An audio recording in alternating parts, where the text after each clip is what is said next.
Buenos días, queridos oyentes y repúblicos.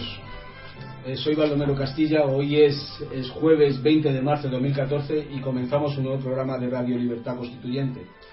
Estamos aquí en Somosaguas con nuestro amigo y maestro don Antonio. ¿Qué tal hoy, don Antonio? Muy bien, porque me encuentro moralmente muy bien siempre que los hechos demuestran la exactitud de los análisis, que por eso llamo científicos, que hacemos aquí, de las situaciones internacionales y de las nacionales. Ahora tenemos la satisfacción de comprobar, como ahora veremos con la prensa, comprobaremos que mis análisis y mis predicciones no eran ideológicas, no estaban basadas ni en mis simpatías supuestas con Rusia, que las tengo casi a Rusia, pero no a Putin, ni en mis antipatías a la oligarquía de Bruselas, que las tengo también, pero no de los pueblos europeos a los que pertenezco, y como es natural defiendo o procuro defender sus intereses, tanto los culturales sobre todo y los económicos después, pero sobre todo los morales y culturales los defiendo, porque hoy nadie los defiende en público. Habrá, supongo, miles de personas inteligentes, cultas y honestas, pero yo no las veo, ni nadie las ve. Esas personas no tienen acceso, no hablan en las televisiones, ni en las radios, ni en los periódicos, y me encuentro absolutamente solo. No digo solo como persona, puesto que hay miles y miles de personas que me siguen, y tengo una serie incondicional de amigos que me ayudan en todo, no solo el equipo actual que hoy colabora conmigo en la radio y en la prensa y en las televisiones, sino en toda España y fuera de España. En los países que me oyen, pues tenemos muchísimos partidarios que son incondicionales, amigos, gente noble. Pero tengo que decir que en público yo no conozco nadie en Europa ni en el mundo occidental que defienda la verdad. No conozco a nadie desde la guerra mundial. Es decir, igual que en España sabemos que nadie dice la verdad de la muerte de Franco, pues yo digo que nadie dice la verdad en Europa desde el final de la guerra mundial. Lo digo, y como yo no me dejo guiar por las informaciones que nos dan los medios de comunicación, sino que tengo mis fuentes propias de información, que es el conocimiento de la historia, de la humanidad, de la sociología, de la economía, de la política, de la historia, con esas fuentes y los hechos que veo y toco con mis ojos, no los que me cuentan sino los que yo veo, con ello me basta para saber que mis análisis son infinitamente mejores, más profundos que todos los que a los que puede tener acceso a la opinión pública. Esa es la razón por la cual estoy contento de tener este pequeño medio, porque este pequeño medio ya ha llegado su influencia a Moscú, y ahora comprendo algo. Lo digo antes de que Baldo empiece ya con las noticias, algo que hasta hoy no comprendía. Yo no comprendo por qué la televisión de Moscú me hace preguntas propias de que la responda un periodista que viva en Kiev. ¿Cómo me preguntan a mí por el partido de Suecia o por la extrema derecha o por los nazis o por el Svoboda? Pues es que ahora sí que lo comprendo. ¿Por qué me preguntaron por eso? Porque ellos tenían la evidencia que yo no tenía, de que en Ucrania lo que ha triunfado son los mismos asesinos de los 80 ciudadanos que tirotearon, que mataron en la plaza pública, y yo no sabía que esa fuera tan temible la fuerza de esa extrema derecha, y hoy lo he visto, porque en televisión, ayer en la televisión española, todo el mundo ha podido comprobar al verlo. Y si no es que tienen verdaderamente cerrados no los ojos, sino la cabeza, pudieron ver cómo miembros de Svoboda, que lo han dicho en la televisión, lo hemos visto con nuestros ojos ayer varias veces, miembros de Svoboda, de paisanos, entraron en la televisión de Kiev y le dieron una paliza al director de la televisión, obligándole que firmara su dimisión, porque había hecho un comentario sobre el discurso de Putin que no les gustó ¿A quiénes son estos bobolas? Los nazis, el partido nazi, el partido de Hitler en Ucrania, el que ayudó a las tropas alemanas, el traidor a Ucrania.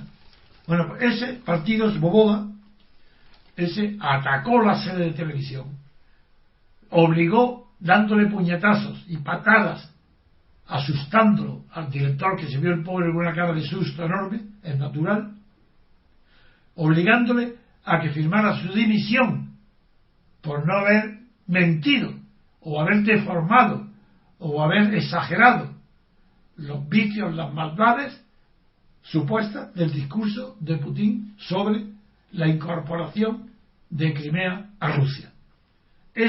Ahora comprendo por qué me preguntaban por ello. Ellos no se darán cuenta que un analista viviendo en España pues percibe los movimientos políticos, pero no hora a hora, ni siquiera día a día, sino por lo menos con una distancia de 10 días, de 15 días que se vean. No me podían pedir a mí que diera informaciones sobre lo que era el partido de Suecia o Svoboda, si yo no vivo allí, y por eso me enfadé, pero ahora lo comprendo. Es que ellos pensaban, hicieron las preguntas que a ellos les angustia. En Moscú están angustiados por el triunfo de la extrema derecha, no, por el triunfo del nazismo en Kiev.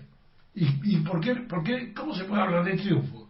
¿No exageren los rusos? Pero si yo me tengo los datos, si no hay la menor exageración, cuando se ha informado oficialmente en todas las televisiones y en los periódicos que el partido nazi Svoboda tiene 3 ministros en el gobierno.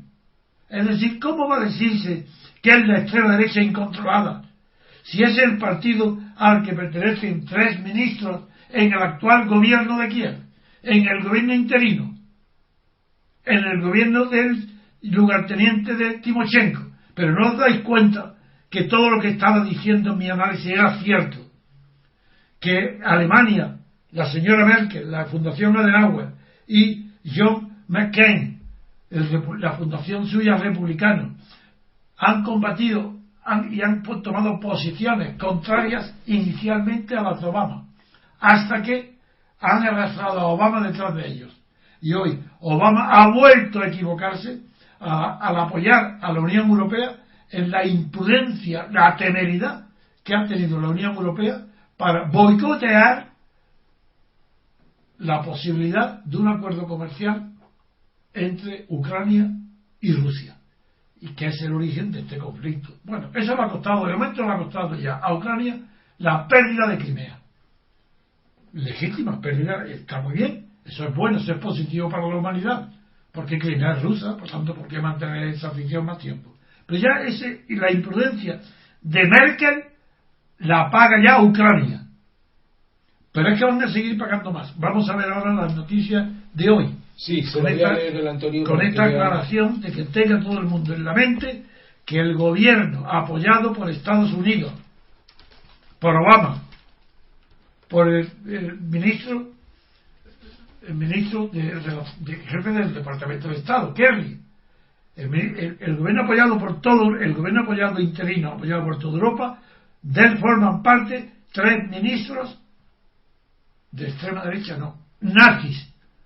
Pero eso no quiere decir que haya allí una distribución de fuerzas proporcional a los votos y que es un régimen parlamentario y que le han correspondido un porcentaje X traducido en 3 ministros al nazismo. No. Eso quiere decir que la fuerza de hecho, sin ninguna ley, sin ninguna legitimidad, que ha destruido la Constitución de Ucrania, esa aglomeración de personas que han tiroteado y han matado a inocentes en la plaza pública, esos que han apoyado, a los que apoya Estados Unidos y la Unión Europea, especialmente Alemania, eso no es un episodio, no es algo marginal, es la esencia del movimiento que se ha producido en Ucrania. La esencia, el movimiento principal pro-europeo era pro-nazi. Así, los que se han movido en la plaza, los dirigentes, no la gente que va sin saber, como aquí el 15M, porque la gente iba inocente sin saber la tontería que era eso, pero menos mal que no fue violento aquí. Pero allí, todas las personas que se han ido a la plaza pública han sido manipuladas por la extrema derecha, el partido de Suecia y por Svoboda, los nazis. Y esos grupos de extrema derecha son los culpables, los que han engañado a la opinión pública de quién, para que rompa el tratado comercial que estaba preparándose con Rusia. Son responsables nada menos que esa extrema derecha, esa agitación de haber cambiado la política mundial de Occidente, Estados Unidos y toda la Unión Europea, en contra de Rusia. Y ahora se comprende por qué Putin ha sido tan prudente. Porque yo decía, es demasiado prudente. Pero ¿por qué tiene que dar tantas explicaciones? ¿Por qué tiene que alegar que está actuando para proteger las vidas o los intereses de los rusos en Ucrania? Yo eso no lo comprendía, es demasiado. Ahora lo comprendo, porque estaban en verdadero peligro.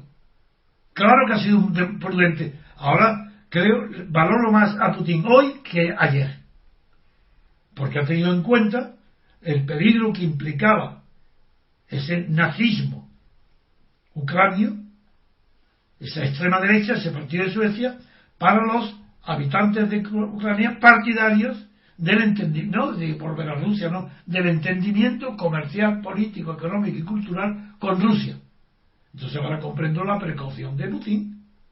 En fin, esta valga como introducción para conocer las noticias de hoy, que naturalmente no dan cuenta de este hecho extraordinario que se han quitado la cabeza en la televisión del mundo entero.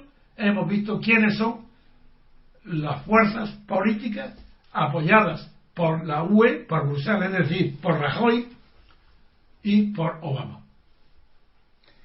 Bien, Antonio, pues vamos a leer las noticias de hoy, que vienen en primera página, por supuesto, en los dos periódicos principales de España, El País y El Mundo. Sobre Ucrania. Sobre Ucrania, vienen en primera portada las dos. Te voy a empezar por El País, que titula: Ucrania prepara la retirada de sus tropas de Crimea. Fuerzas prorrusas acosan las bases militares ucranias. Y dice: Alemania bloquea la venta de material militar a Moscú. Más adelante, en páginas interiores, sigue titulando: Kiev plantea arriar su bandera en Crimea. El gobierno de Ucrania prepara la retirada de sus militares en la península. Grupos prorrusos toman el control de la sede de la Marina de Sebastopol. Por otro lado, también titula que Alemania bloquea la venta de material militar a Rusia y Berlín prohíbe una entrega de aparatos de entrenamiento. Después hay una noticia también muy interesante, don Antonio, que habla de el estrecho de Kerch, que une Crimea con Rusia. Ahí hace ya tiempo que se proyectó un puente que al final no se hizo. Sí.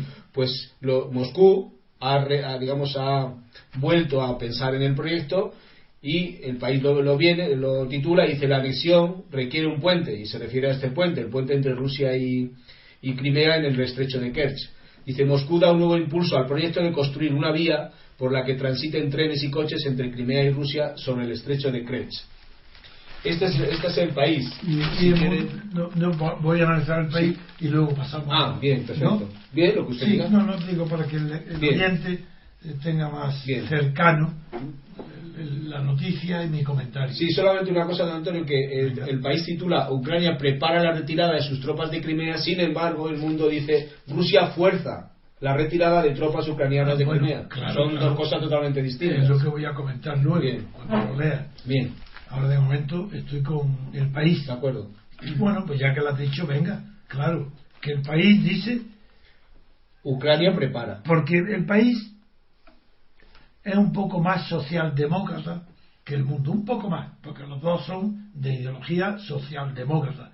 Es decir, que han colocado las cosas, las ideas y las situaciones en un orden distinto al que le corresponden por su valor moral, cultural o histórico. Esa es la socialdemocracia, un caos, un desorden en la escala de valores, inventándose uno, como las diferencias de género entre el hombre y la mujer, para cambiar el vocabulario y los verbos y los sustantivos y los adjetivos. Pero vamos ahora con lo que han leído del País. Si Ucrania prepara la retirada, es señal, es como si dijera, Ucrania acepta la derrota. No hay peligro ninguno de guerra. No hay posibilidad ninguna de conflicto armado. Y Ucrania ha comprendido que ha perdido la batalla y prepara la retirada de sus tropas que estaban destinadas en Crimea. Bien, esa noticia se entiende que es pacífica, porque es la idea que Ucrania está preparando la retirada de sus tropas, no lo hace de improviso ni de manera tumultuosa, sino ordenada. Pero el subtítulo que me han leído dice que fuerzas prorrusas, es decir, contrarias a Ucrania, acosan las bases militares de Ucrania.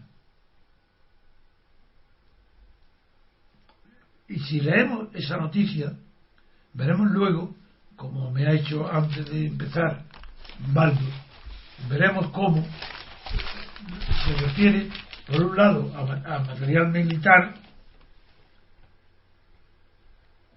pero está todo dentro de otro nuevo titular en la página segunda, a toda plana, así, a 5 columnas, dice el titular grande, en segunda página: Kiev plantea arriar su bandera en Crimea. Pero ¿no os dais cuenta que esto significa exactamente todo lo contrario de lo que hasta ahora ha venido diciéndose? Que plantear no significa solo pensar, no es que esté pensando. Plantear es que está poniendo las bases políticas, militares y cívicas, en el caso que el civismo sea capaz de asomar las orejas en Kiev, donde está gobernando Svoboda, es decir, el nazismo. Bien, en ese supuesto plantea arriar su bandera, la de Kiev, en Crimea.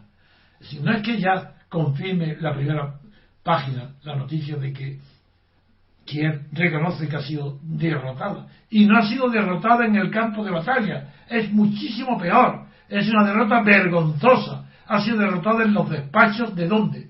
De la Unión Europea, de Washington, que le hicieron creer a Kiev, le hicieron creer que iban a enfrentarse con Rusia, que podía apostar y que podía tener francotiradores, que podía matar a 80 personas, porque ahí estaba detrás la señora Merkel y Obama en último término para responderla, y echando cuenta que de eso nada, que ni Obama ni la Unión Europea han concebido nunca ni un solo minuto en que existía la posibilidad de que ellos pudieran atacar, romper relaciones diplomáticas, hacer boicot comerciales o económicos, retiradas de fondos, nada de nada, pero tan nada de nada que medidas que ponen como sanciones las que nunca vistas, es verdad que nunca se habían visto, eso es verdad, las más graves desde la Guerra Fría, sanciones, prohibirle a 11 personas, ninguno de ellos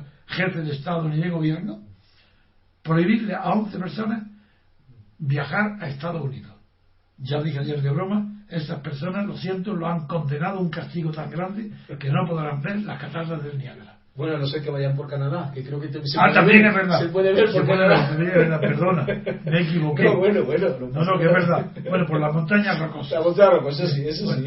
Sí. O Hollywood. O Hollywood, tampoco. Los Ángeles. Pues, hasta ese punto ha sido mentira toda la información durante, no recuerdo cuándo empezó esto, hace un mes más. No, hace más. Esto empezó, las primeras protestas. La primera protesta fue después de Navidad. Las primeras protestas en la plaza de Kiev, las primeras ya que fueron y tal, llevan 3 meses. Pues 3 meses de mentira. Sí, después de Navidad. En España, por lo que se refiere a quien yo me dirijo, que son los españoles, como no estoy hablando ahora los franceses ni alemanes, pero si estuviera en París o en Berlín diría lo mismo que digo los españoles: habéis sido engañados, como chinos. En cambio los chinos no estaban engañados. El gobierno chino no ha sido engañado. Sabía lo que hacía cuando ahora ha apoyado a Putin. Pues ha sido engañado porque ha sido verdaderamente criminal la acción de apoyo de McCarthy y de Merkel a la extrema derecha de Kiev, de Ucrania. Ha sido criminal, no solo porque ha habido muertos más de 80 personas por francotiradores de extrema derecha del partido de Suecia y de Svoboda, no solo por eso son verdaderamente criminales, sino porque han sacrificado los intereses del pueblo de Ucrania a la ambición egoísta de Alemania de repartirse o tener más influencia en la riqueza de Ucrania. Así de cínico. Pero qué diferencia había con las motivaciones de Hitler para impedir los land vecinos, para la tierra vital, el espacio vital.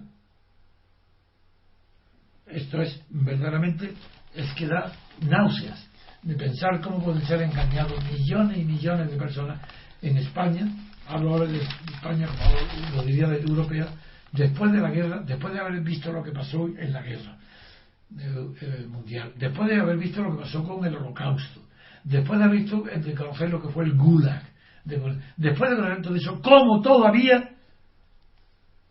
personas inteligentes y cultas pueden ser manipuladas con tanta facilidad por su gobierno y por sus medios de comunicación, como en España. Ahora, que si seguimos analizando las noticias, vemos que es normal. Lo que está ahora no es ninguna noticia, es normal que quieran no solo arriar su bandera, esa está arriada, la bandera de Kiev está arriada en Crimea desde el día antes de la celebración del referéndum, mucho antes de que se declarara la independencia, ya estaba perdida. Y ahora, si Ucrania está preparando la retirada de sus militares de la península de Crimea, es porque sabe que es imposible que los militares que tienen alta graduación o graduación bajo la bandera ucraniana, es imposible que estén en el suelo de Crimea con la bandera rusa. Entonces, una de dos: o juran lealtad a la Constitución rusa y a la Federación de Crimea, o tienen que irse, y mucha suerte tienen de que Rusia, mucho más civilizada, más educada, les deje marcharse tranquilamente. ¿Qué es esto de que grupos prorrusos toman el control de la sede de la Marina en Sebastopol, que aquí se presenta como un acto de agresión? Pero ¿cómo? Si, en primer lugar, en Sebastopol hay Marina rusa y de Ucrania, y está la Marina de Ucrania. Eso es. Pero es que en la Marina de Ucrania, antes tú me dijiste, sí, que había muchísimas unidades de barcos, sí, y primero había aviones, fuerzas militares, pero por lo que se refiere solamente a la Marina, me hablaban de una gran cantidad de barcos, y que parece ser que ahora, según noticias que quizás vengan en El Mundo, no lo sé, antes me lo dijiste. Sí, viene en El Mundo y se lo voy a leer. Pues vamos a pasarlo ahora. Sí, se lo voy a leer simplemente esto que está comentando usted. En El Mundo viene una pequeña párrafo que dice: unas bases codiciadas, claro, se refiere a las bases de Crimea. Dice: la fuerza militar que Ucrania guarda en sus bases crimeas no es menor. Todo su armamento, como antiguos satélites de Moscú, es de origen ruso, por tanto, bien conocido por los ocupantes. En los aeródromos puede haber hasta 661 cazas MiG G-29, el viejo orgullo del Kremlin.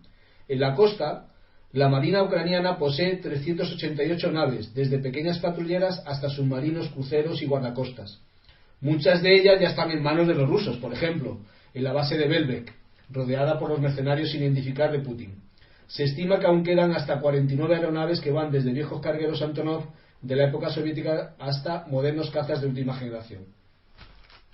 Eso es lo que viene en El Mundo y hace esa la relación de fuerzas que después el Mundo, ya que entramos en él, dice el régimen ruso pretende apropiarse de gran parte de la marina rival con sede en el Mar Negro. Es natural, es lo que está hablando. Voy a aprovechar la continuidad para unir ya los dos periódicos. Bien. De eso es lo que hablaba. Vamos a ver. En Crimea, todo el material de la Marina y del Ejército de Tierra es de origen ruso. Quiere decir que los repuestos son rusos. Rusia tiene en su mano el control absoluto de todo el material militar que hay en Crimea, porque tiene la exclusiva del suministro, tiene los repuestos, que si quieren no sirve para nada, pero sobre todo lo que tiene es que ya sabemos, porque esa noticia es de hace 2 días, que ha dado un plazo a todos los militares de Ucrania para que juren lealtad a la nueva constitución de Crimea como país federado, integrado en la Federación Rusa, en la patria común rusa, y que si no, Rusia los respeta, que se vayan aquí, que se vayan. Pues eso, entonces eso lo quiere presentar el mundo como si fuese que Rusia quiera apoderarse de parte de la marina, pero sí es suya. Sí, de hecho el titular inicial del Mundo dice: Rusia fuerza a Kiev a iniciar el repliegue. Fuerza a Kiev a iniciar el repliegue. Sí, pero no es verdad, porque la palabra fuerza quiere decir obliga. Obliga. Entonces, en primer lugar, no la puede obligar jurídicamente, luego será una obligación de hecho, que la amenaza. ¿Con qué? Con nada la ha amenazado. Porque le ha dicho, o juráis o vais, o juráis lealtad, eso no es ninguna amenaza. Entonces, el subtítulo que dice el régimen ruso pretende apropiarse de gran parte de la marina rival con sede en el Mar Negro. Ese pero es el ¿cómo? subtítulo. Si son suyos, que es verdad que si los que se han quedado allí, pues ahora Rusia no los va a pagar, porque eran suyos, son de origen ruso y eran suyos. Es decir, que ahora ya, con esto sí que quiero... Sí, hay otra noticia que también quiero que comente usted. Viene el país, dice: Ucrania ha anunciado que va a dejar la alianza de la CIE, es decir, la Comunidad de Países Independientes, que es una comunidad la comunidad de Estados independientes, de estados que son independientes, aquellos que no están integrados en la Federación. Eso es. Y Ucrania está digamos, planteando... Uno de ellos es Ucrania. Ucrania, sí. Kazajistán, una serie de... Bueno, pues es normal que se salga de esa comunidad, pero si se sale de esa comunidad es porque esa comunidad de estados independientes tiene afinidades muy grandes con Rusia. Sí, sí, claro. Porque si no, no es... La novedad es que va a exigir visado a los rusos. Luego antes podían viajar sin visado ninguno. Es decir, que ahora los pobres rusos, dirigentes rusos, van a tener que pedir visado no solo para ir a ver las montañas rocosas, sino también para visitar Kiev o cualquiera de sus antigüedades medievales. Sí, otra noticia que tampoco ha comentado bien, pero es que dice que Alemania bloquea la venta de material militar a Rusia. No, pero eso es otra cuestión. Sí. Yo estoy hablando ahora aquí de lo que pasa dentro de Crimea o dentro de Ucrania. Bien. Esto ya se refiere a lo que antes ha hablado con la palabra boicot. ¿Qué me dijiste del boicot? Sí, el boicot. No hay en algún sitio que hable de boicot. Es que vamos a utilizar las palabras porque todo lo que se dice es mentira. Eso viene en el Mundo también.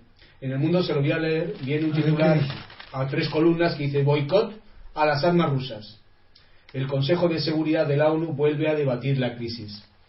Y si se lee con más detenimiento los párrafos que vienen después de estos 2 titulares, se ve que son cosas que no tienen mucho sentido. Dice: la Casa Blanca subrayó el decreto que permite al presidente tomar medidas contra las armas rusas, pero no dice nada más, no concreta nada más. Sí, bien, pues lo que estamos comentando es que en el diario El País, al decir Alemania bloquea la venta de material militar a Rusia, bloquea. Eso no es lo mismo que la palabra boicot a las armas rusas que dicen los americanos. No es igual. No. Así, los americanos hacen un boicot y la noticia me la has resumido. Sí, pues dice: la Casa Blanca subrayó el decreto que permite al presidente Obama tomar medidas contra las armas rusas. Pero el titular dice boicot. Eso, que es prohibido vender a Rusia. Y Alemania, ¿qué dice? Bloquea la venta de material militar a Rusia, es lo mismo. E impide, bloquea, paraliza, bloquea, torpedea la venta de material militar a Rusia. Berlín prohíbe una entrega de aparatos de entrenamiento. Uy, qué susto también. Menos mal, ya podemos otra vez respirar. Si lo que Alemania está prohibiendo es que Rusia compre aparatos de entrenamiento, podemos respirar tranquilo. Debe ser, no sé, aparatos para los gimnasios, no sé lo que es eso. El Mundo también especifica un poco más en esto de las armas, porque dice que realmente los castigos contra el sector de armas ruso es prohibir la entrada en Estados Unidos y congelar los activos de los asesores cercanos al gobierno de Moscú, es decir, los que manejan las armas de Moscú les van a prohibir la entrada a Estados Unidos. Ese es, digamos, lo que el mundo llama boicot a las armas rusas. En cambio, si vemos cómo la ideología del país sigue engañando a la opinión pública, en este mismo apartado, en la página 1.3 de la 3, dice: la anexión requiere un puente. Pero ¿cómo la anexión? Si no ha habido anexión ninguna. Si lo que ha habido es la petición del pueblo de Crimea, ha expresado libremente en las urnas su deseo de volver a la madre patria. Luego, anexión, nada. La incorporación, dice la nación, requiere un puente. No dice más que eso, requiere un puente. ¿Pero qué significa esto de requiere un puente? Que sin puente no hay incorporación. Es decir, si no construye Moscú el proyecto de construir lo que antes Baldo nos sobre el estrecho de Kerch, sobre el estrecho de Kerch, para que circulen por ese puente trenes y automóviles entre Crimea y Rusia, sin ese puente no hay anexión. Eso es lo que dicen estos idiotas de periodistas. Es que me indigno. Es que no puede ser ese engaño en cada letra, en cada titular, en cada página, en cada respiración. La anexión requiere un puente. Vamos. Como es que no existía Crimea dentro de Rusia antes de 1954, antes de Khrushchev, no formaba una unidad, una patria común. Sí. ¿Y había puente? No había puente. Entonces, ¿por qué ahora, para que ella vuelva a su patria, requiere un puente? Bueno, todo esto no es más que demostrar, porque diariamente, como quiero hacer, para que se cansen el que me oye, de ver que no hay un solo día, un solo artículo, una sola firma de opinión, un solo titular, un solo verbo, un solo sustantivo, un solo adjetivo, que no sea mentira, que no sea, por tanto, ideológico. Pero no es verdad, porque la ideología, toda ideología tiene una parte de verdad. Por eso hay ideología. Si no, sería simplemente una mentira. No, eso no. Las ideologías tienen todas una parte de verdad. Por ejemplo, el catalanismo, la ideología nacionalista o el nazismo tiene una parte de verdad. Es normal, el amor a la patria, el deseo de pertenecer a una nación, eso es normal. Y existe, eso es verdad, eso es verdadero. ¿Dónde empieza la ideología? Donde la idea verdadera, que era esa parte, se convierte en universal mediante la lógica de la razón y convierte lo que era una idea en una ideología. Ya, si el nacionalismo, ya en lugar de decir es normal el amor a la patria, dice todo aquel que no sienta el amor que yo siento por mi país, todo aquel que no sienta como yo siento el amor a una historia que yo invento para hacerla más grande, a una cultura que yo miento para hacerla más poderosa, a una propaganda que yo exagero para que los demás piensen como yo. Eso es ideología. Esa es la ideología nazi. Esa es el nacionalismo. Eso es lo que sucede en Cataluña y en País Vasco, pero en Arturo más la Generalitat, y del nacionalismo al imperialismo no hay más que un paso. El referéndum que quiere el derecho a decidir de Cataluña es para que extenderlo a Baleares, países valencianos y a Francia. Es decir, que es importantísimo saber cómo, en una palabra tan corriente, la anexión requiere un puente. Analizad lo que significa. Veréis cómo le están lavando el cerebro ahí, en esa. Pero es que creéis que el periodista que hace eso tiene la intención de engañaros. De ninguna manera. Ese es un periodista que ya está previamente engañado. Y por eso, sin darse cuenta de lo que hace, dice, la anexión requiere un puente. Ese periodista lo cree, lo que está diciendo lo cree, porque que lo ha pensado en su vida. En la cabeza de ese periodista ha pasado un pensamiento propio. Eso es imposible. ¿Qué hace él? Sigue la propaganda. ¿La propaganda de quién? Pues la propaganda de la Guerra Fría. Siguen como si hubiera Guerra Fría. Y ese periodista está imbuido como casi todos los escritores y luego las prensa europeas, siguen imbuidos como si Rusia fuera todavía la Unión Soviética. Muy bien, pues vamos a hacer una pausa, don Antonio, y seguimos con el siguiente tema.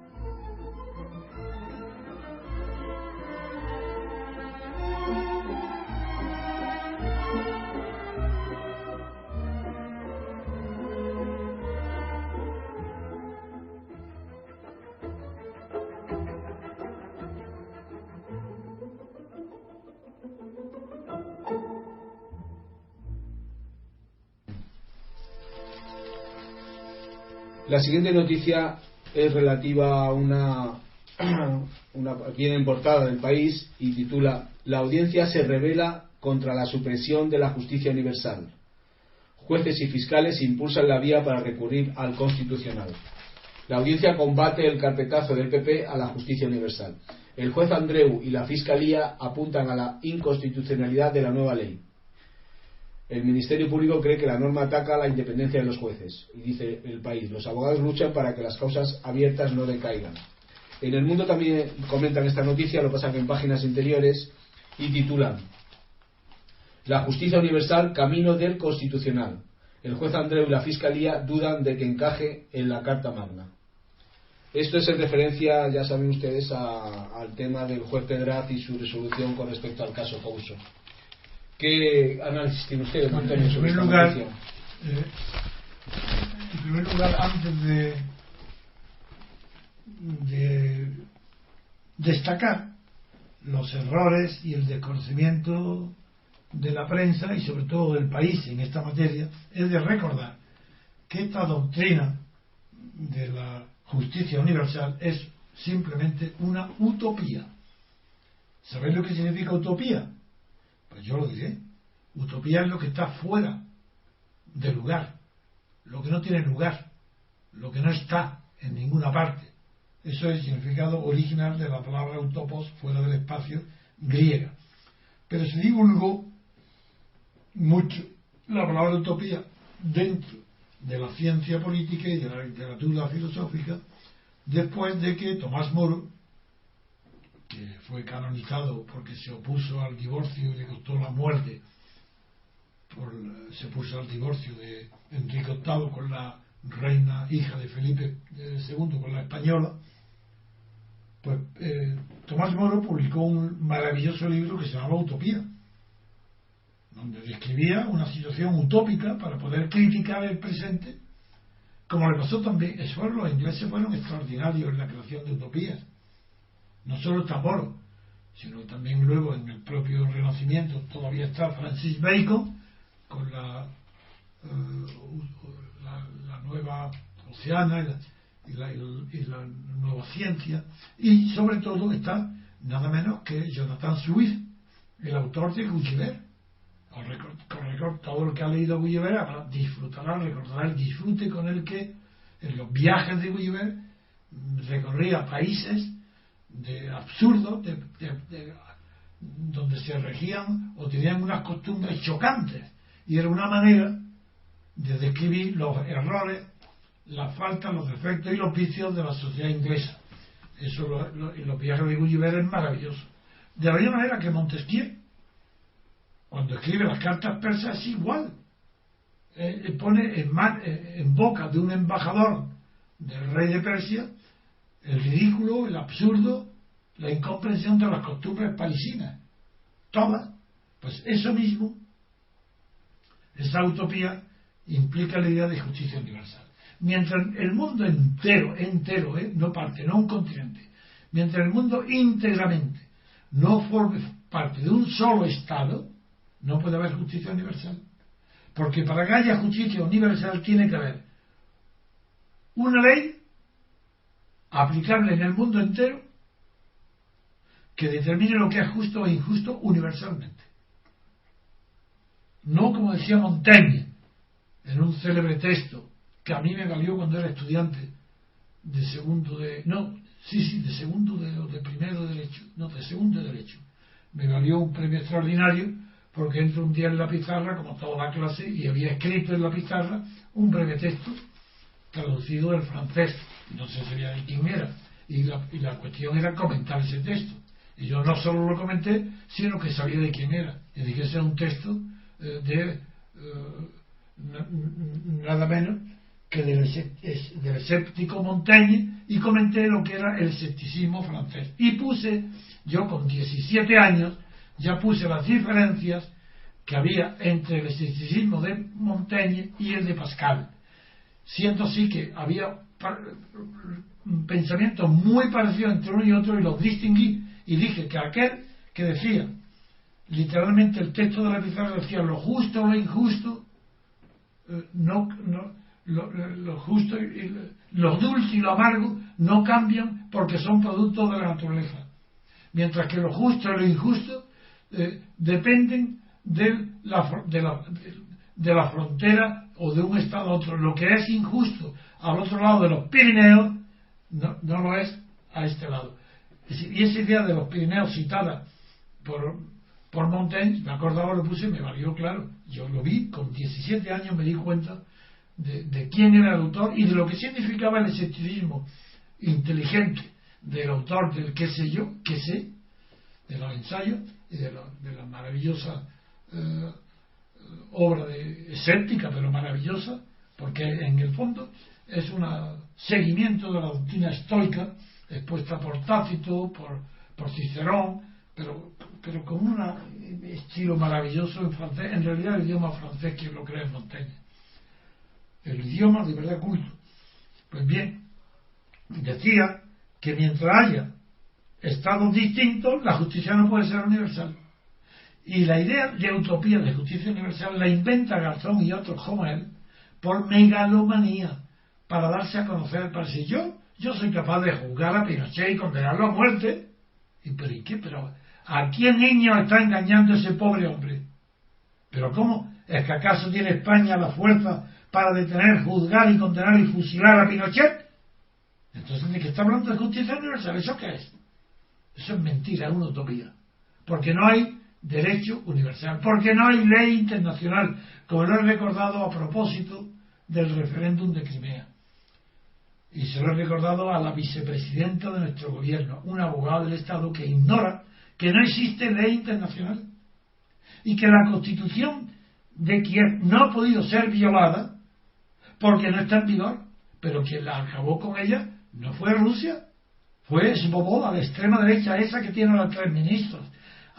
Es que la Constitución de Ucrania, de Kiev, está en vigor y amparado en esa legitimidad y legalidad está el nazismo ucraniano en el poder, en el gobierno, con 3 ministros.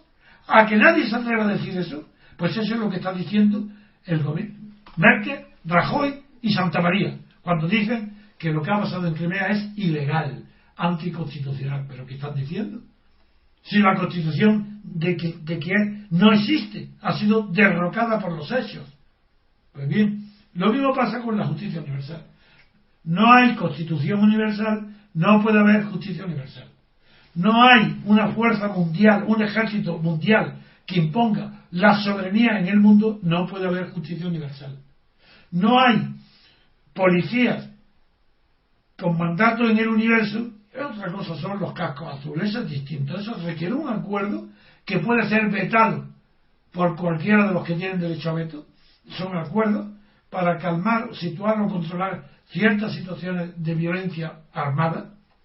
Y otra cosa muy distinta es que en el mundo exista un Estado que tenga la fuerza para juzgar en vida a un dictador, estando en vida el dictador, tener tropas, detenerlo, juzgarlo. Si tiene que esperar Garzón y los que lo siguen, como verás hoy, que no acepta la supresión de la justicia universal, porque dice que el caso Couso es un español y él lo continúa. Bien. Mientras no tenga España el poder de mandarle a la policía española a detener a los tanques, a los que dirigían los tanques, sí, el capitán que dirigía el tanque, que fue el que dio la orden, a los tanques que atacaron al mando, no tenga el poder de mandar a la policía, detenerlo, traerlo a España, meterlo en una cárcel española y someterlo a la jurisdicción española, es ridículo, infantil, tonto, absurdo, ideológico hablar de justicia universal. Solo un loco como Garzón, lleno, un saco de vanidad, puede hablar de justicia universal. Quien hable de eso es que no tiene, o es un loco de vanidad o un tonto integral, que no sabe que eso es imposible. Pero ¿qué quiere ahora la justicia universal para juzgar al jefe, al presidente de la República de China? Porque ha matado, porque ha habido un genocidio en Tibet y lo quieren juzgar en España. Pero bueno, eso es de locos. Eso es poner en ridículo a la justicia española, poner en ridículo al Estado español, perjudicar las relaciones internacionales. Pero eso no quiere decir que yo ni nadie de buena fe esté a favor o quiera que permanezcan impunes los crímenes de los dictadores. Esa es otra cuestión. Lo que decimos es que cada pueblo se levante y no tolere los crímenes contra él. Eso es lo que hay que apoyar, a los pueblos que se levanten, bien, incluso por las armas, contra el dictador. Una persona tan tolerante, tan pacífico, como el autor del segundo esbozo de gobierno, que es el Locke, cuando ya no tenía, cuando ante una dictadura todo había fracasado, el pobre decía, como era religioso, ya no nos queda más que el remedio que de clamar al cielo. Pues yo no clamo al cielo, en eso no creo. Y como no creo que clamando al cielo se consiga nada, digo que hay que hacer clamar ¿a qué? Al infierno. Porque el infierno sí que existe en la tierra. El cielo en la tierra no existe. En la tierra política es un infierno. Y en un infierno todo está permitido. Bueno, para un dictador hay que combatirlo con todos los medios, incluido con las armas. Incluso con el tiranicidio. Sí, que lo han defendido. Los mayores talentos de la humanidad lo han defendido en todas las épocas, no ahora. En plena época del predominio de la religión y de la escolástica. Pues ahí tienen los grandes filósofos de la escolástica defendiendo el tiranicidio. Pero ¿cómo no? Nosotros somos muy civilizados. No se puede matar a Carrero Blanco ni a Franco. Porque eso, claro. Pues lo que yo estoy en contra no es porque me parezca mal moralmente. Es que no es solución. Es que sí, se puede precipitar la oligarquía, pero como sé que la muerte de un dictador provoca en el 99,99% de los casos la instauración de una oligarquía que es más lejana y más profunda que una dictadura, porque puede permanecer más tiempo bajo la apariencia de libertad. Por eso es por lo que yo no aconsejo nunca la violencia física ni el asesinato de un dictador, porque sé que la solución es peligrosísima. Mata al dictador y viene una oligarquía, que son sus servidores que pactan con los ambiciosos que quieren estar ya tiempo aburridos de tanto tiempo en la dictadura, siendo ignorados, quieren estar presentes en el botín y se juntan ¿con quién? Pues con los partidarios de la dictadura y fundan con un consenso lo que hay en España. Eso es una ley universal. Y yo en mi libro sobre el discurso de la República tengo un capítulo en que describo universalmente el fenómeno que se produjo a la muerte de Franco, porque se produce en todas partes y en todos los tiempos de la misma manera. Son leyes psicológicas del poder que rigen en todos los tiempos y en todos los espacios de la humanidad. Ahora, con eso quiero decir que claro que comento, pues la audiencia Garzón comete por vanidad, luego continúa con otros pederastas por ignorancia, porque da pena de estar un pobre tonto. Pero ¿de qué va a ser con Couso? Seguir, si es que no va a ninguna parte. En fin, pasemos a otra noticia. Vamos a hacer una pausa, don Antonio, y pasamos a otro tema.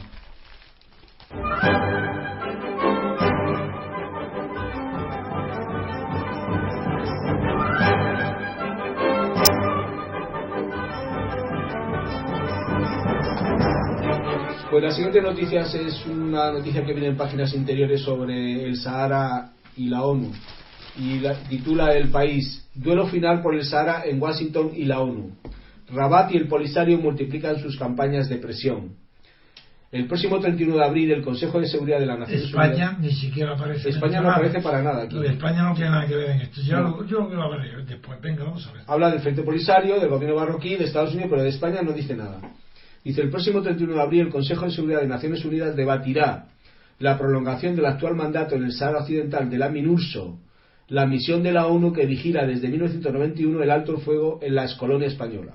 Muy bien, es colonia española. Es colonia española. Y España sin tener nada que decir. Nada. Ni pincha ni corta. Después diré por qué. Nada. Sigue.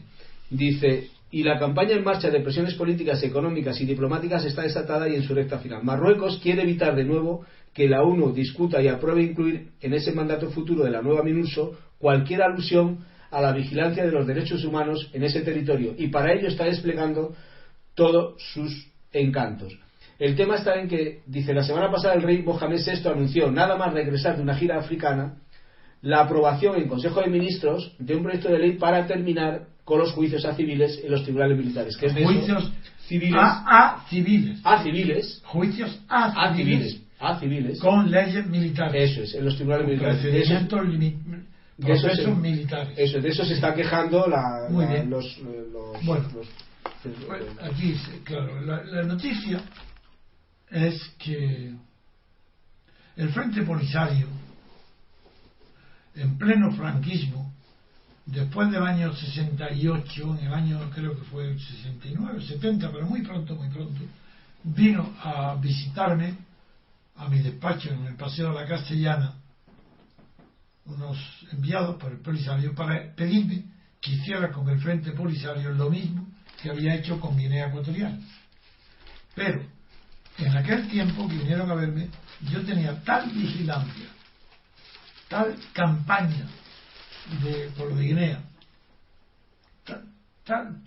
que me era imposible, no podía. Estaba intervenido en los teléfonos, la policía día y noche y tarde vigilando el despacho en mi casa. Ya no podía hacer la táctica que sí hice con Guinea de utilizar las estafetas de correo y de telégrafos de los barrios de Madrid para enviar desde cada día, desde uno distinto, telegrama al Comité de los 24 en la ONU para informar de lo que pasaba en España, y eso fue un capital para el éxito. Se lo expliqué a ellos, era imposible, yo ya no podía. Entonces dije que era imposible, que no podía. Pero yo defendía la causa del Polisario porque España no podía de ninguna manera, en tanto que potencia colonizadora, en tanto que metrópoli de esa colonia, no podía abandonarla por la buena. Si no quería dar la independencia, que mantuviera el ejército español allí. Si tenía que ir a la independencia, como fue en caso de Guinea Ecuatorial, que tuviera la responsabilidad ante Marruecos. ¿Qué pasó? Pues todo el mundo lo recordará, una cobardía absoluta. Fue la primera gran cobardía, la primera gran traición del príncipe entonces Juan Carlos. Franco en el hospital delega en el príncipe Juan Carlos la jefatura provisional del Estado, y en tanto que estamos hablando del año 75, recuérdeselo a los que estamos hablando del año 75, recuérdeselo sí, a los oyentes. Sí, en el año 75, ya se lo recuerdas tú. No hace falta que yo lo repita, ¿de acuerdo?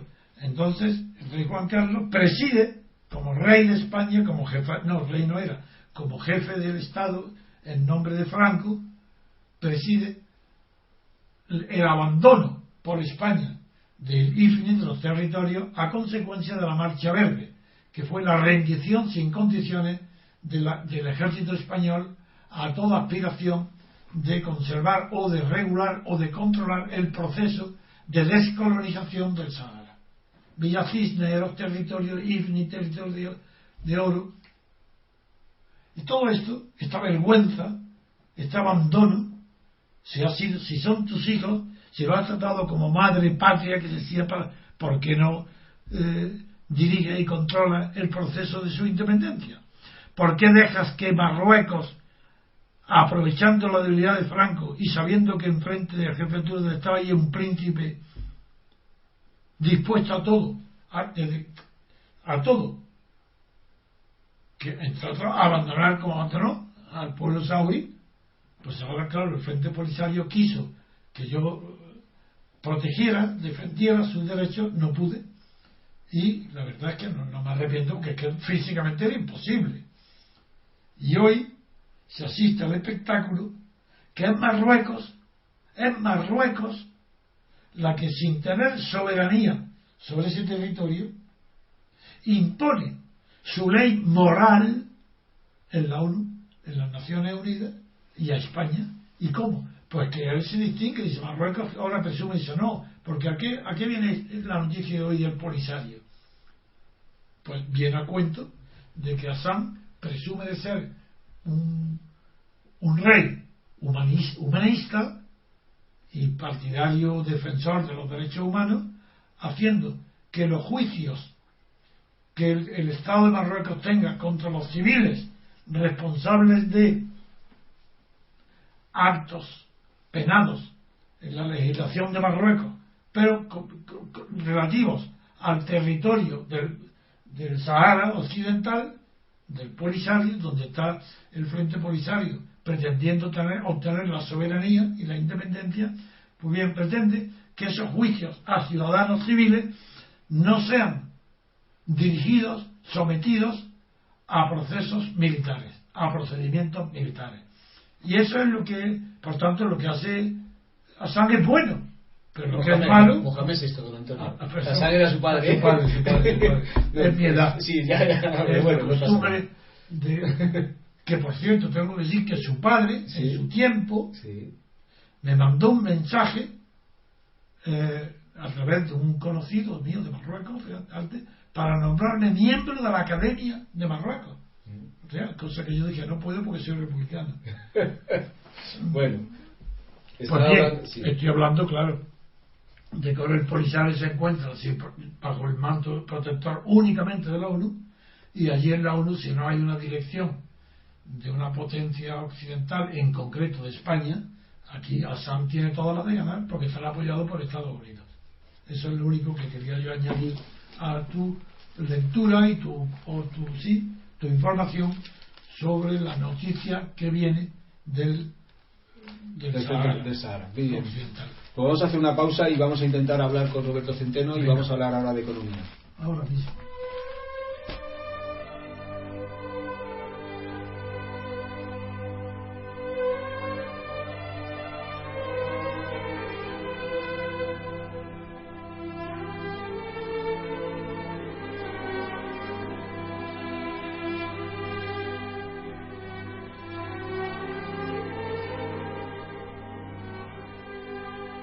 Pues queridos oyentes, hemos conectado con nuestro amigo Roberto Centeno, que está al otro lado del aparato. Roberto, ¿qué tal estás?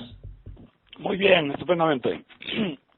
Bueno, pues vamos a empezar con temas económicos y antes que nada voy a hacerte una pregunta porque lo hemos comentado, no sé si lo hemos comentado al final el tema de Crimea, pero hay un pequeño artículo de Andrea Ricci en El País, en la página 4, que iguala el PIB de Italia al PIB de Rusia. Y a mí me gustaría preguntarte simplemente si eso es verdad.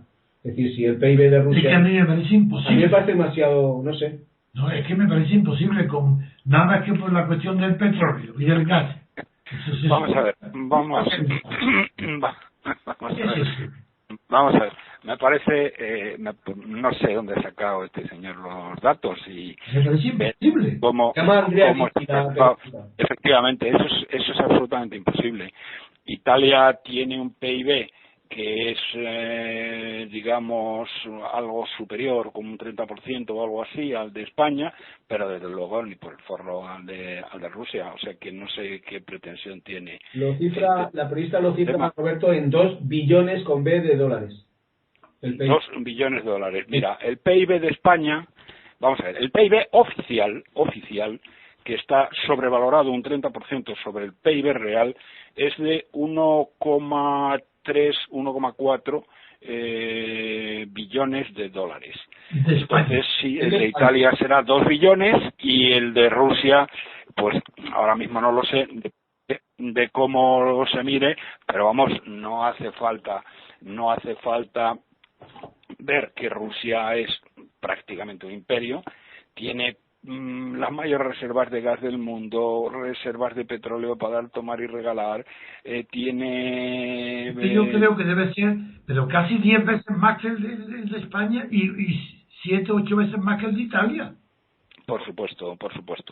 Todo depende de cómo lo hayan medido y no sé cuál es la intencionalidad de este personaje, que probablemente será decir que qué malos son los rusos por haber invadido Crimea. Bueno, yo no tengo te leo, dice el PIB de Rusia, 2 billones, lo cifra, te digo, en 2 billones de dólares, es en la actualidad del mismo tamaño que el de Italia, un país económicamente estancado desde hace lustros, políticamente paralizado y sustancialmente irrelevante a escala global. Eso es lo que dice. Nada. Seguimos. Yo creo que bueno, vamos a ver. Ya con lo que has dicho, ya veo por dónde van los tiros. Sí, claro. Esto me parece de un sectarismo y de una ignorancia absolutamente impresionante.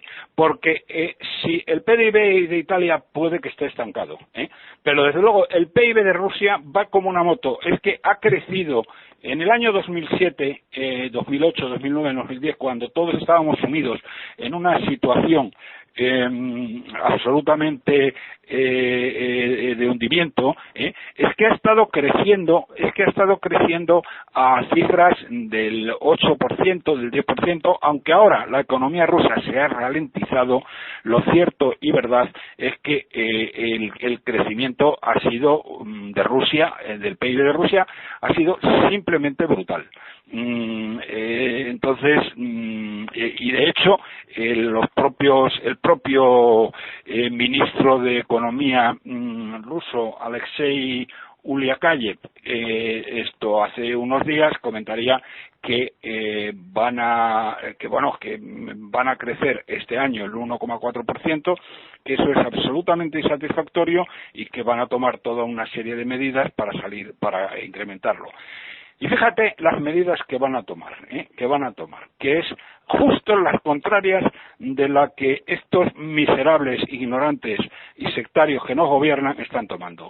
Lo primero que comentaba en la Cámara Alta del Parlamento ruso Uliakayev era que tienen que bajar los impuestos a las empresas y tienen que bajar los impuestos a la gente para que se incremente el consumo, que hacer lo contrario sería un disparate. Pero además ahora, como consecuencia de todo de la crisis de Ucrania, les ha venido Dios a ver. ¿Por qué les ha venido Dios a ver? Porque resulta que el rublo se ha devaluado algo así como entre el 8 y el 9% frente al dólar.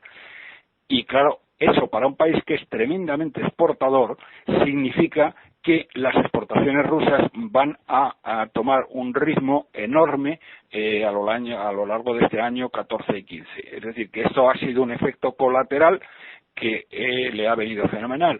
La bolsa rusa, por el contrario, ha subido después de la anexión de Kiev, de la vuelta a la madre Rusia de Kiev, de Crimea, porque siempre ha sido rusa. Ha subido, hasta ayer había subido un 5% desde el lunes. Las acciones norteamericanas con exposición a Rusia, eso lo decía ayer Bloomberg. Tírate del micrófono, claro. ¿Perdón? Que te retires del micrófono. Vale, ya hago lo que puedo. A ver, otra vez. Voy a poner la mano para que no me... o un pañuelo, vamos a ver. Decía que ayer decía Bloomberg que las empresas norteamericanas con alta exposición a Rusia, le hace Boeing, le hace General Electric, le hace Exxon y otra serie de ellas, hay un centenar, que habían pegado un salto en la bolsa tremendo. Porque la economía... y es que luego además, que justo lo contrario que le pasa a estos golfos que nos gobiernan, la deuda rusa que está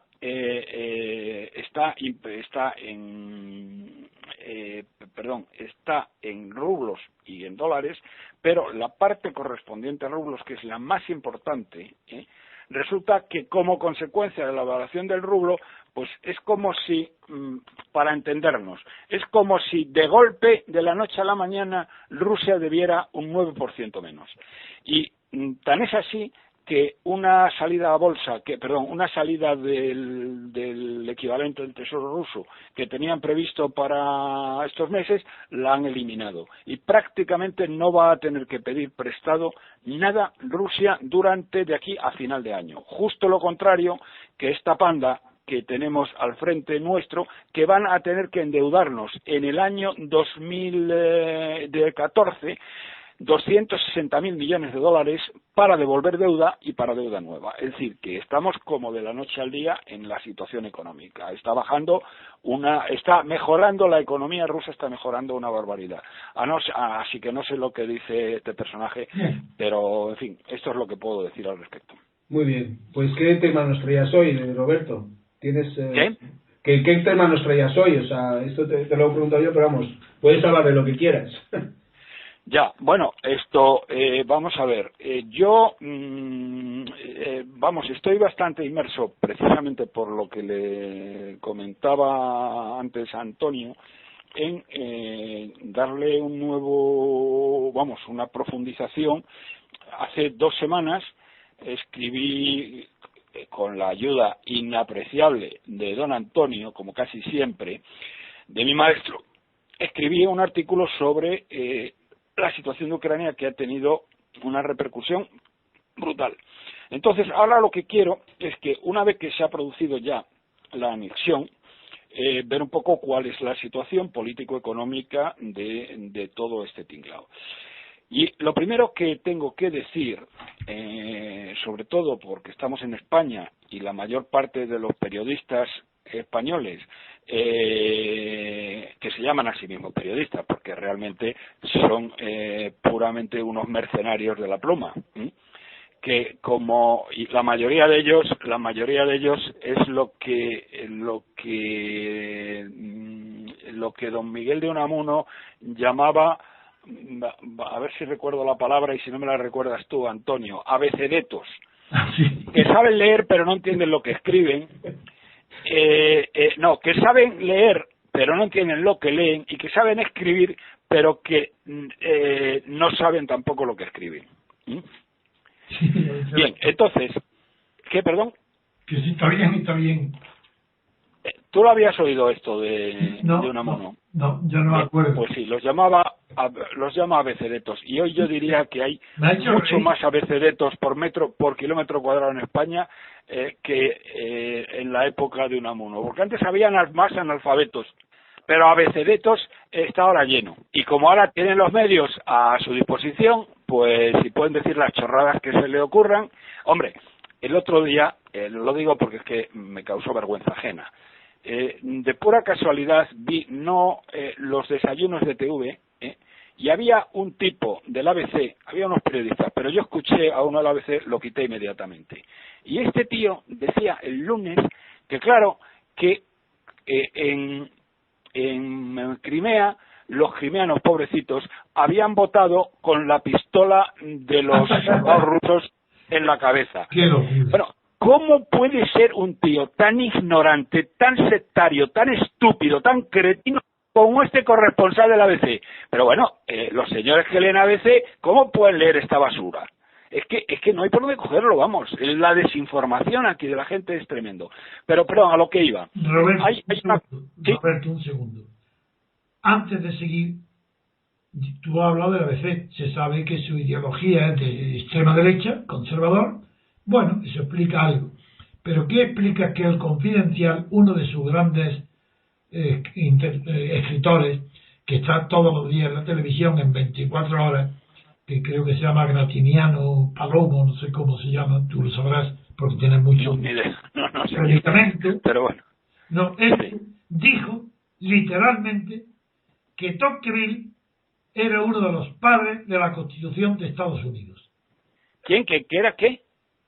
Que había uno de los autores de la Constitución de Estados Unidos, Tocqueville, que visitó Estados Unidos cuando estaba el 6º presidente. Fue la primera vez que pisó Estados Unidos con Andrew Jackson en el año 30, en 1830.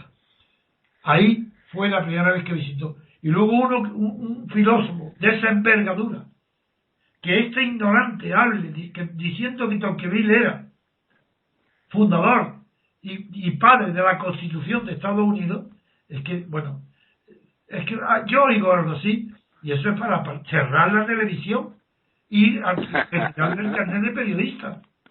Ya. Ah, pues mira, luego lo hablo contigo porque eso lo voy a poner negro sobre blanco.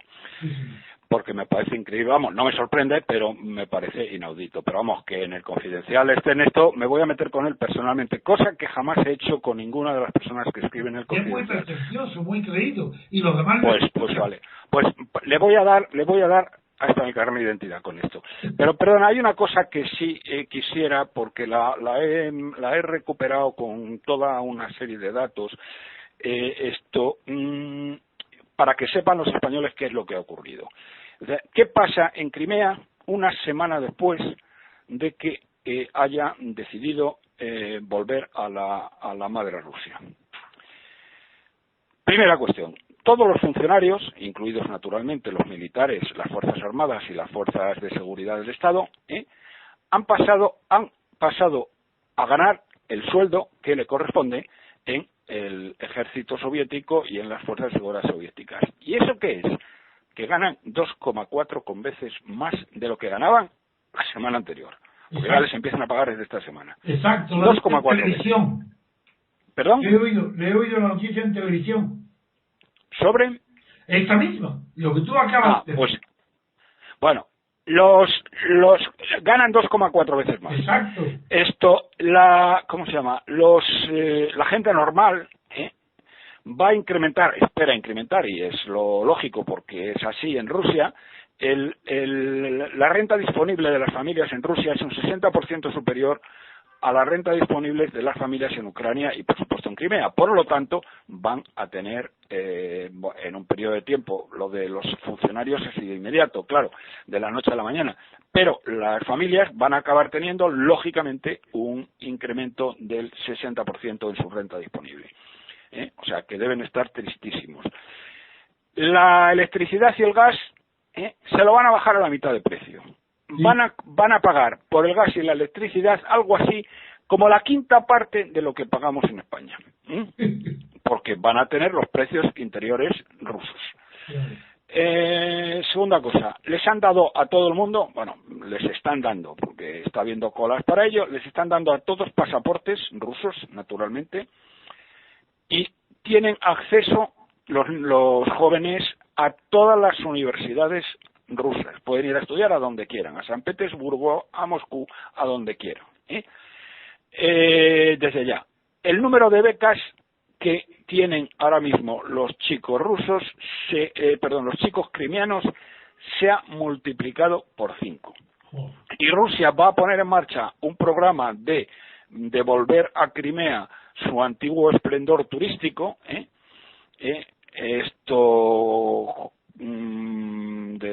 y por lo tanto van a hacer un montón de inversiones allí. Es que la gente se ha olvidado que ahí está Yalta, que las conferencias... Yalta, sí, me lo habías quitado. Yalta era el balneario por excelencia, o la ciudad balneario costera por excelencia, y era donde los rusos los capos rusos iban a veranear en la época de Stalin. Entonces todo esto lo van a remodelar y lo van a poner como Dios manda. Es decir, que en resumen esto, a los crimeanos les ha venido Dios a ver con esta historia. Pero literalmente les ha venido Dios a ver. Entonces, que estos cretinos que nos hablan en las televisiones, o este cretino que confunde a Tocqueville como padre de la Revolución Americana... No, con Jefferson, se ha confundido. Sí. Ya. Pues se lo vamos a recordar a este caballero. Bueno, te quiero decir, esto me parece absolutamente vital. Pero es que esto también, yo te había comentado, te quiero también señalar otra cosa, y con esto ya termino, luego me preguntáis lo que queráis. Te he comentado en algunas ocasiones mi gran amistad con una persona que puedo decir su nombre porque no hay ningún problema, se llama Ricardo Goizota, es un español pero que vive en Estados Unidos. Yo le conocí mucho de la época petrolera, él estaba en una compañía... El otro día que comiste con él en sí, exactamente. De acuerdo. Sí, vamos a ver, esta persona yo le conocía cuando yo era consejero de Kansas él estaba en una compañía tejana media que se llama Coastal Corporation, que tiene unas relaciones con el Pentágono brutales. Durante la Guerra del Golfo, a medias con esta compañía norteamericana, nosotros suministramos algo así como 1,6 millones de toneladas, 1,6, 1,7 millones de toneladas de queroseno para el puente aéreo de Estados Unidos. Venían los grandes transportes hasta Torrejón, en Torrejón repostaban y luego después seguían hasta las bases de Arabia Saudita. Luego, los bombarderos B-52 que salían de Morón cargados de bombas y de queroseno hasta los topes, hasta el punto de que yo estuve en una ocasión, me invitaron a ver el despegue de un ala de bombardeo de Morón que iba hacia Irak, impresionante. Para poder despegar de Morón, que tiene una de las pistas más largas de España, tenían que ayudarse de cohetes los B-52. Hacían un viaje redondo de 12.000 kilómetros sin repostar, y por lo tanto consumían combustible todo lo que fuera necesario y más. Y luego los cisternas KC-130 que estaban en Zaragoza y que hacían repostamientos en vuelo para aviones para otro tipo de aviones que también iban de Estados Unidos para allá. Bueno, quiero decir que dos cosas. Primero, que tengo una gran amistad con esta persona, que esta persona está muy relacionada con el Pentágono, y además es el número 2 de Blackwater, que es el ejército privado más importante del mundo, que puso en marcha Donald Rumsfeld, otro petrolero tejano, en el Pentágono cuando fue secretario de Defensa, y tiene unas relaciones impresionantes con la comunidad de inteligencia norteamericana. Entonces, el otro día, en el Hotel Villamagna, no el primer día que ya te conté, sino justo anteayer, estuvo una persona, un ex alto oficial de inteligencia de los Estados Unidos. Y entonces comentaba que en la comunidad de inteligencia norteamericana, o sea, léase la CIA y la NSA, la Agencia Nacional de Seguridad, que fuman en pipa porque no quieren que Estados Unidos se involucre lo más mínimo en defender a los nazis de Kiev, porque los intereses económicos norteamericanos pueden salir muy dañados de esta historia. Y hay bastantes políticos, entre ellos la señora Clinton y otra serie de personas, que están, y Cameron, que está el tío encendido, un tío que es el lacayo de Estados Unidos, pero no sé por qué razones, en el tema de Crimea prácticamente le quiere declarar la guerra a Putin, cuando hasta la señora Merkel ha echado marcha atrás y ha dicho que ni sanciones ni narices y que se dejen de tonterías.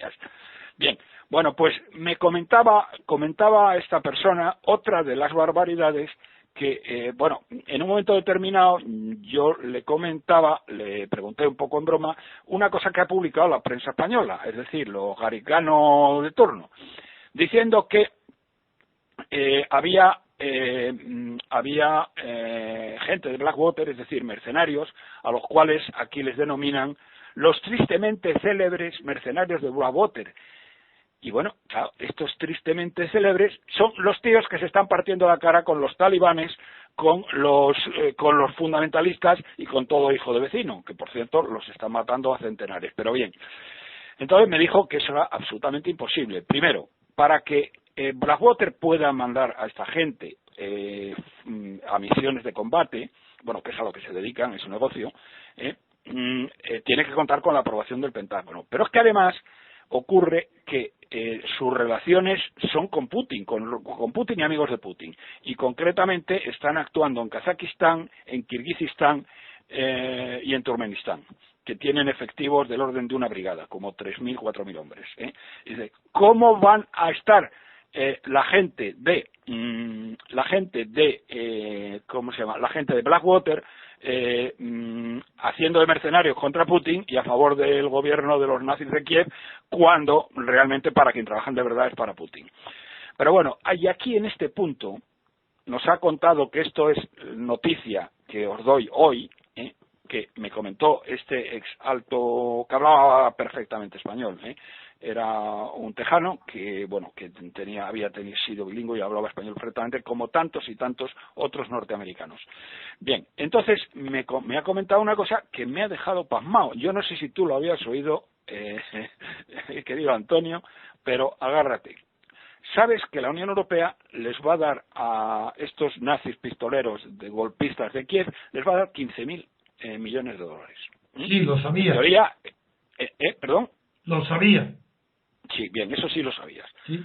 Pero ¿sabes en lo que lo van a emplear? No. Porque en teoría esto lo van a emplear en pagar pensiones y en pagar hospitales y pagar sueldos a la gente que le deben, porque claro, están quebrados, el gobierno de Ucrania está quebrado. Lo van a pagar, lo van a emplear en el 90%, lo van a emplear en crear una ¿cómo se llama? En crear una guardia pretoriana, es decir, un ejército de élite para proteger a los nazis de Kiev. Entonces es lo que van a hacer. Entonces le comenté yo un poco en broma a mi amigo Ricardo, digo, oye, no serán los de Blackwater los que van a entrenarlos. Se echaron a reír y me dijo este ex alto funcionario de la CIA, dice, no, quienes les van a entrenar son los polacos.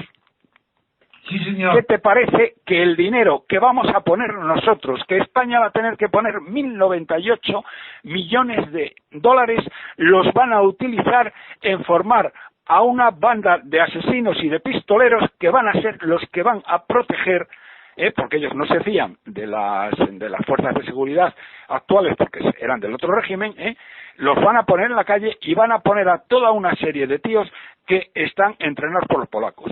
Mira, lo sabía, no solo la cantidad, sino que es Polonia la punta de lanza que va a utilizar la extrema derecha. La extrema derecha, sí. La extrema derecha, para acogotar a Rusia, figúrate qué ilusión. Es Polonia. Polonia se ha convertido ahora en el satélite alemán y de Estados Unidos también. Polonia. Pero sí. Bueno, espera, es que me dijo precisamente Tañado, ahora que has dicho esto, se me viene a la memoria otra cosa, porque claro, estuvimos hablando 3 horas en el Hotel Villamagna. Otra de las cosas que dijo este ex alto oficial de inteligencia es la siguiente.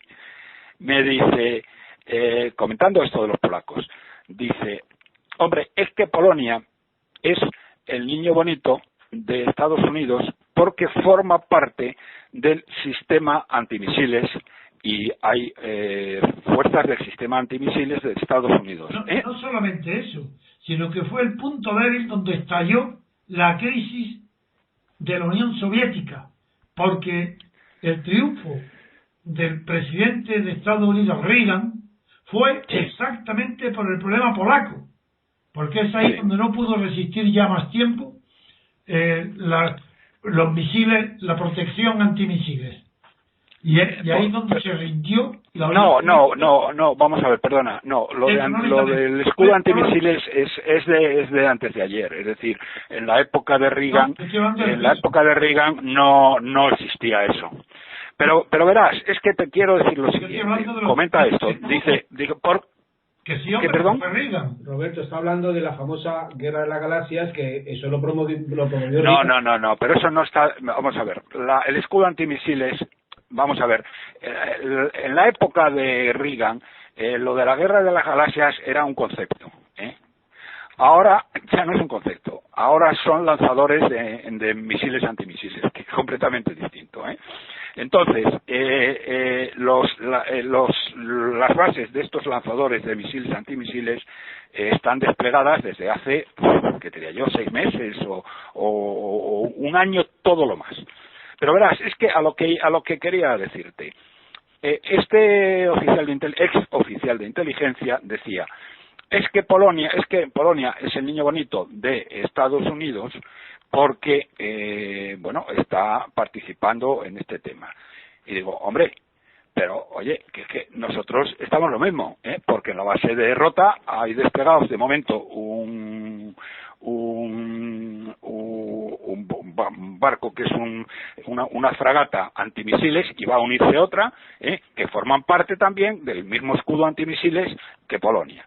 Y digo, y coño, a nosotros no somos el niño bonito. No solo es que no seamos el niño bonito de Estados Unidos, es que cuando han tenido que recibir al cretino de Rajoy, es que ha tardado 2 años Obama en recibir a Rajoy, porque Rajoy le pidió que le recibiera al día siguiente de tomar posesión, y se ha tirado 2 años antes de darle audiencia, cuando el jefe de gobierno polaco va a Washington como Pedro por su casa.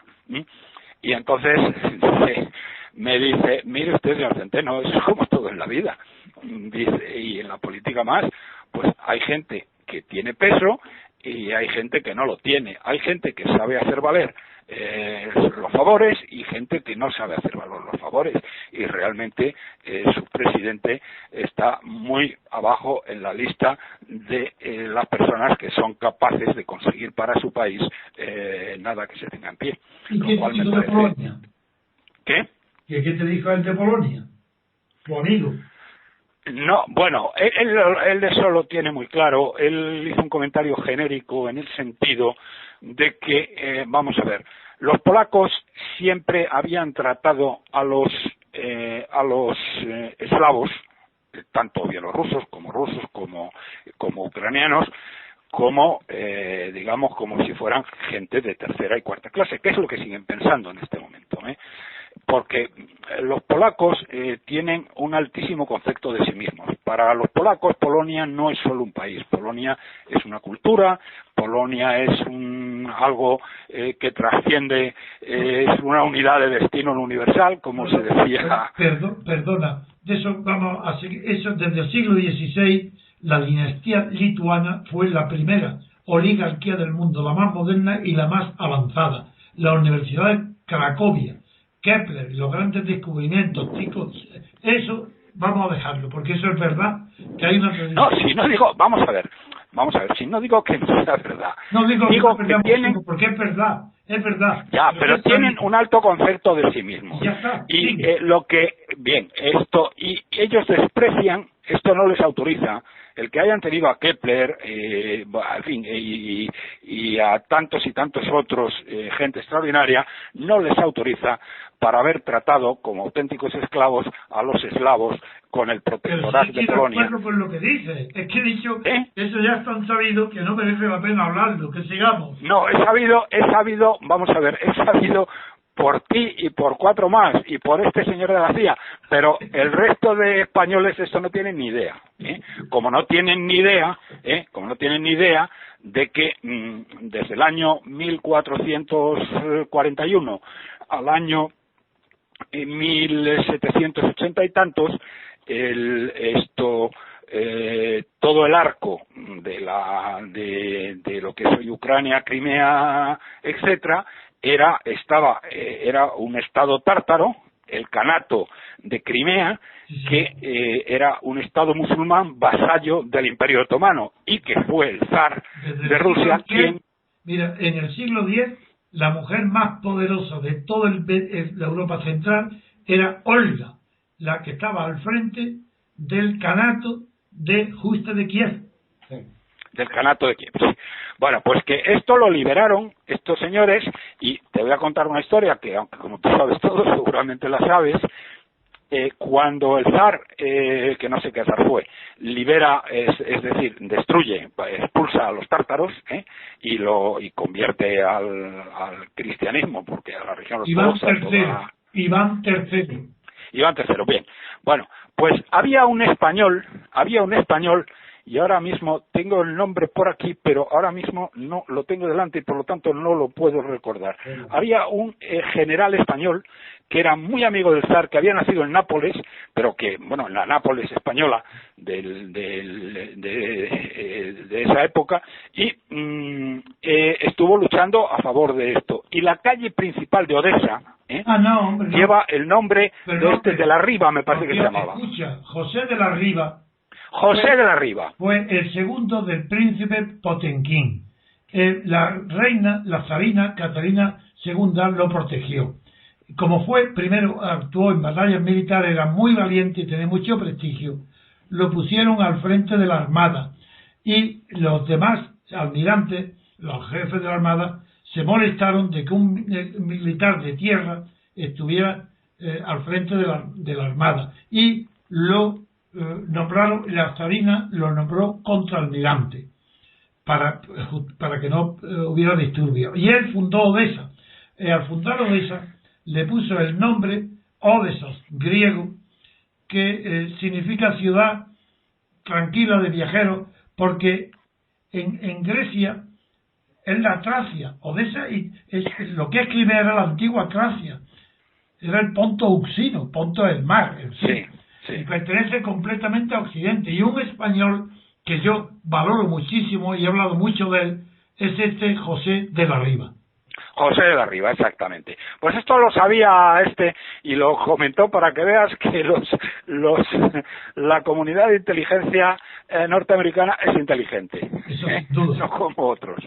Y bueno, pues esa es un poco la historia, contó mucha serie de historia. Bueno, también otra de las cosas que, aunque eso yo creo que ya lo comentamos, por lo visto hay una base que la llamaban la mayor base aérea de Crimea, que era la base 204, que estaba un poco al norte de Sebastopol, que tenía 45 MiG-29, y que se pasó desde el principio íntegramente al ejército ruso. Bueno, pues de 45 aparatos que tenían allí, solamente 4 eran operativos. Es decir, el grado en los últimos 20 y tantos años, la OTAN ha machacado literalmente y ha hecho añicos a todo el ejército de Ucrania, que ya no es operativo. No tienen ni para pipas. Y claro, que estos tíos se vayan a gastar ahora los 15.000 millones de dólares en crear una guardia pretoriana para los nazis de Kiev, vamos, es que clama al cielo. Roberto, ya eso lo hemos hablado antes, porque he hablado justamente que todo el armamento ruso y los repuestos rusos estaban sin utilizar, por lo tanto, el que hoy se apodere o recupere Rusia el armamento que hay en Crimea es normal y natural, porque solamente ellos pueden utilizarlo. Sí. No, pero es que no es solo que esto, es que no se han gastado, es que la OTAN ha mantenido una situación de desmantelamiento de toda lo que eran las fuerzas armadas ucranianas. Vamos, no les pagan los salarios, les han quitado todo el tema que tenían de economatos, les han quitado todas las ventajas que tenían los militares ucranianos, de todo. Y claro, que ahora que la OTAN pegue un giro de 180 grados y diga, bueno, no vamos a rearmar al ejército ucraniano, pero sí vamos a coger a todos los pistoleros y asesinos que podamos, los metemos en un los entrenan a los polacos y eso van a ser la guardia pretoriana de Kiev. Porque, como sabes, ha empezado a haber manifestaciones muy serias en ciudades prorrusas como Donetsk. Roberto, el día que tú quieras, os invito a comer en casa con el jefe ese americano para que hablemos de verdad a fondo del tema. Me parece estupendo. Pero más me parece estupendo. Quiero darte la sorpresa de un nuevo cuadro para que venga a almorzar cuando esté el cuadro puesto en el comedor. A ver si es verdad, A ver si es verdad que la vajilla esa que tenías de Napoleón ya ha desaparecido, Eso de Napoleón nada, porque eso sí que fue Polonia. En Napoleón sí que convirtió a Polonia en el país de referencia para luego todo el problemón que le causó la derrota en Rusia.